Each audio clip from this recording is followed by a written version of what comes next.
Hey, it's Marina, travel experta, and today I'm going to review Alta Mira restaurant in Antigua, Guatemala. Are you guys ready for an adventure? Let's begin.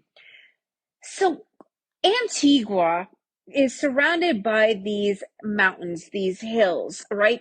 And as since we've been living here for 13 years, a lot of these hills have started to put restaurants in.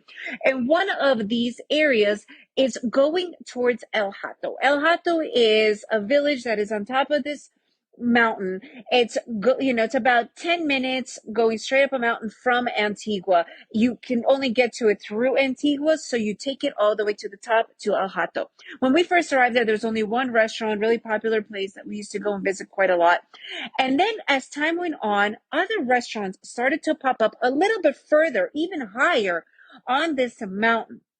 And all of a sudden, today there is like 20 restaurants, and it literally has become like a zoo. People are desperate to go to these outdoor restaurants, and now there are so many of them. So it becomes like this absolute zoo. Traffic, it's chaotic, it's crazy. However, you can go and visit a couple of these restaurants on weekdays when there's very few people going. And one of these places we wanted to check out is called Alta Mira. So Alta Mira literally means high vista point, right?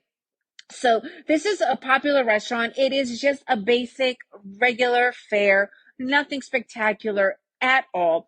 To get into the area, it's like a restaurant, but you can walk around. They do have little trails, and you can see that they really put in a lot of work into the place. So to enter, it's 25Q, which is about $4 per person just for the entrance fee. By the way, you need to leave your car at the bottom and pay about $7 for everybody for the shuttle. For a shuttle, it's not per person, it's for everybody. And you need to pay for your parking. So remember, you have to always add in all those costs. So just to even get to the place, you're probably already spending more than $15 just before you even get there. But again, it's worth it. So once you get up there, like I said, the restaurant is sprawled all over the place with these, areas that are sticking out of trees and mountains and whatnot. And it's all over the place. But during the weekday, it's very little people. So it's really cool. You get the best location with the best views. But then you can walk around. And what they did, what to make them stick out, was they put this huge, like, person that you made out of wood that you could walk through, and then you could actually end up on its hand.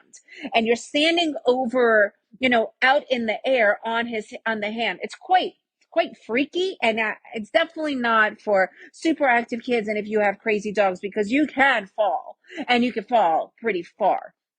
But it is a really cool experience, right? It's really a place where you go and take a lot of photos, right? It's like an Instagram photo place, basically. And then after that place, you can walk around, and there's these chairs and butterfly like sculptures. And another cool thing is that they have this plane. It's like a tiny little plane, but you could go and, take a lot of different photos with it. Is it a place where I would go to for food? Absolutely not. Not, there's nothing spectacular at all, but it's not made for that, right? It's like nachos, hamburgers, hot dog kind of a place, but it's definitely for the experience of it. And if you could go on a weekday, you could actually enjoy the place. And we were there on a weekday during the school day, and we still had to wait a little bit in a line, tiny, maybe like three or four people in front of us, to go through this, wooden person to stand on the hand. I cannot even wrap my mind around what it looks like on a weekend. Like the zoo, the chaos totally takes away from it all. So if you could visit it during a weekday, definitely recommendable. Otherwise, I would not put up with the stress of getting there or even being there. It's simply not worth it. Now, if you guys want any other ideas for really cool places and good times to go, you can write me at travelexperta.com, travelexpert with an A.com.